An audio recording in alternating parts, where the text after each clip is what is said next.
प्राचीन काल में गौतम बुद्ध के समय वैशाली राज्य में एक प्रसिद्ध गणिका रहती थी जिसका नाम आम्रपाली था। वह बहुत सुंदर थी और उसे नगर वधु घोषित किया गया था। यानी पूरे शहर की पत्नी आम्रपाली इतनी सुंदर थी कि उसके महल के द्वार पर सदा सोने के रथ खड़े रहते थे। यहाँ तक कि महान राजाओं को भी उससे मिलने के लिए इंतजार करना पड़ता था। वह केवल एक वेश्या थी, लेकिन वह इतनी अमीर हो गई थी कि वह एक राज्य भी खरीद सकती थी।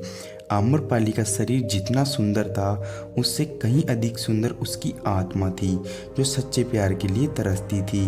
क्योंकि आम्रपाली खुद से वेश्या नहीं बनी थी, उसे जबरदस्ती राजाओं ने वेश्या बनाया था। आम्रपाली अपने ग्राहकों को बहुत प्यार करने का दिखावा करती थी, क्योंकि उसे इसके लिए भुगतान किया जाता था, लेकिन अंदर से वह उनसे बहुत नफरत करती थी, क्योंकि वह सब उसका इस्तेमाल एक भोग की वस्तु के रूप में करते थे, एक इंसान के रूप में उसका सम्मान नहीं करते थे। एक दिन आम्रपाली अपने महल की बालकनी में खड़ी थी।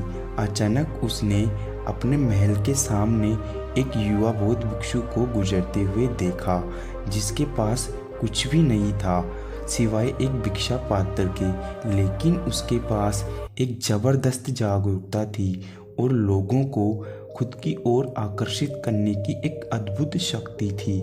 जब युवा बौद्ध भिक्षु ने ऊपर की तरफ देखा तो आम्रपाली उसे देख रही थी। युवा भिक्षु ने आम्रपाली की ओर देखते हुए बेहद सम्मान भाव के साथ आम्रपाली को प्रणाम किया। आम्रपाली एकटक उसे युवा भिक्षु को देखती रही और पहली बार आम्रपाली के हृदय में प्रेम का उदय हुआ, क्योंकि पहली बार किसी ने आम्रपाली को सम्मान की नज़रों से देखा था। किसी ने पहली बार उसे इंसान होने का एहसास दिलाया। आम्रपाली तुरंत सीढ़ियों से नीचे उतरी और बाहर आकर उस युवा बौद्ध भिक्षु के पैर छुए और कहा, भंते, कृपया आज के दिन आप मेरे मेहमान बने और मेरे महल में चलकर भोजन स्वीकार करें। आगे आम्रपाली ने कहा, कृपया मेरे निमंत्रण को ना कहे, क्योंकि पहली बार मैंने किसी को निमंत्रण दिया है। मुझे हजारों बार राजाओं और सम्राटों द्वारा आमंत्रित किया गया है, लेकिन मैंने कभी किसी को आमंत्रित नहीं किया।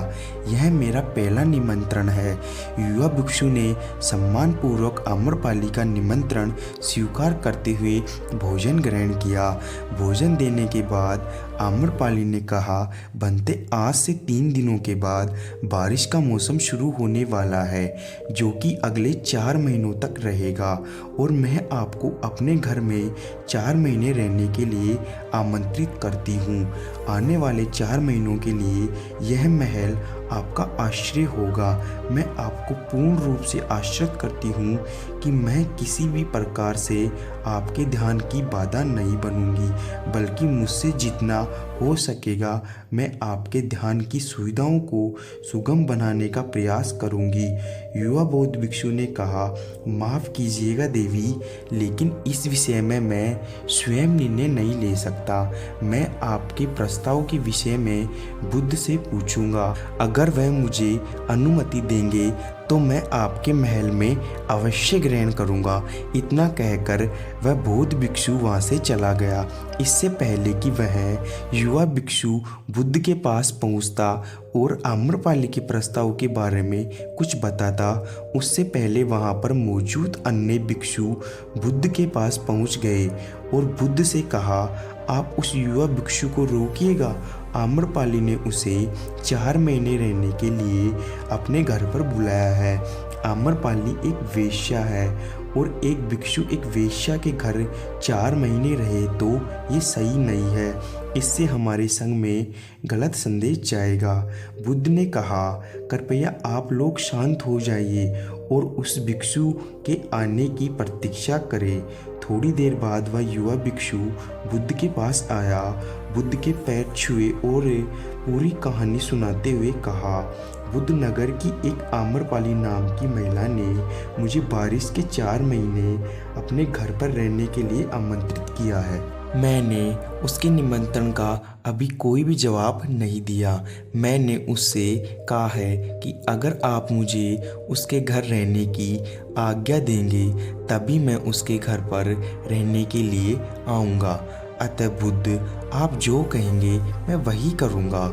उस युवा भिक्षु ने आम्रपाली के विषय में वेश्या शब्द का प्रयोग ना करते हुए केवल एक महिला शब्द का प्रयोग किया।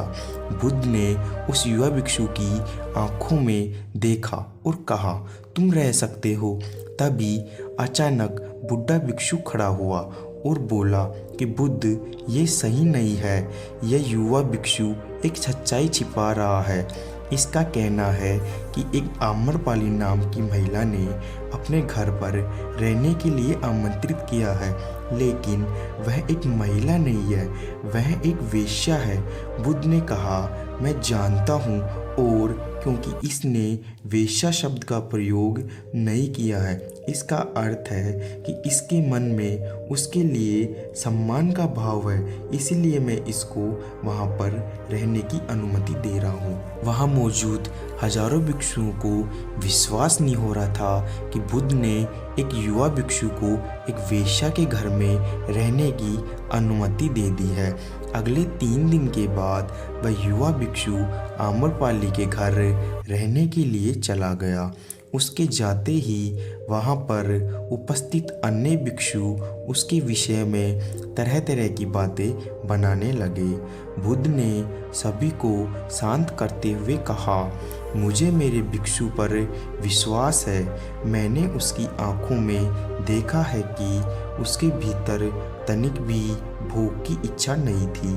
अगर उस भिक्षु का ध्यान गहरा है तो वह आम्रपाली के हृदय को परिवर्तित कर देगा, और अगर भिक्षु का ध्यान गहरा नहीं है तो आम्रपाली अपने शारीरिक आकर्षण से भिक्षु को परिवर्तित कर देगी। यह एक प्रश्न है ध्यान और शारीरिक आकर्षण के मध्य, जिसका उत्तर हमें 4 माह के बाद मिलेगा।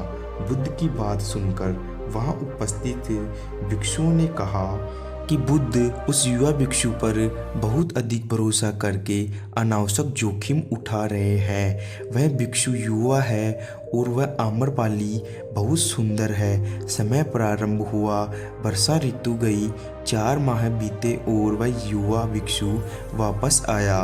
उसने बुद्ध के पैर छुए और उस युवा भिक्षु के पीछे आम्रपाली भी आई। उस युवा भिक्षु ने आम्रपाली को बुद्ध से परिचय कराते हुए कहा, बुद्ध, यह आम्रपाली है और यह आपसे दीक्षित होना चाहती है। यह एक अनोखी महिला है। यह न केवल सुंदर है बल्कि इनकी आत्मा उतनी ही शुद्ध है जितनी आप कल्पना कर सकते हैं। आम्रपाली ने बुद्ध के पैर छुए और कहा, मैं पहली बार देखने भर से युवा भिक्षु से प्रेम करने लगी थी, इसलिए मैंने इसे युवा भिक्षु को अपने सौंदर्य से कई बार आकर्षित करने का प्रयास किया, लेकिन मैं पूर्ण रूप से असफल रही। इसकी बजाय इस युवा भिक्षु ने मुझे ध्यान के प्रति जागरूक किया और यह एहसास कराया कि वास्तविक जीवन भोग नहीं अपितु ध्यान है। इसलिए बुद्ध, मैं अपनी सारी संपत्ति आपके भिक्षुओं को दान में देना चाहती हूँ और शेष जीवन ध्यान में बिताना चाहती हूँ। इसके बाद आम्रपाली बुद्ध के शिष्यों में पहली महिला हुई जिन्हें आत्मज्ञान की प्राप्ति हुई। बुद्ध ने अपने पंथ के सभी शिष्यों से कहा, यदि तुम वेश्याओं की संगति से डरते हो तो वह उस डर का उस वेश्या से कोई लेना देना नहीं, बल्कि वह डर तुम्हारे बेसुध मन की उपज है, क्योंकि तुमने अपनी कामुकता को दबा दिया है और कामुक ऊर्जा को दबाया नहीं जा सकता, इसे केवल रूपांतरित किया जा सकता है।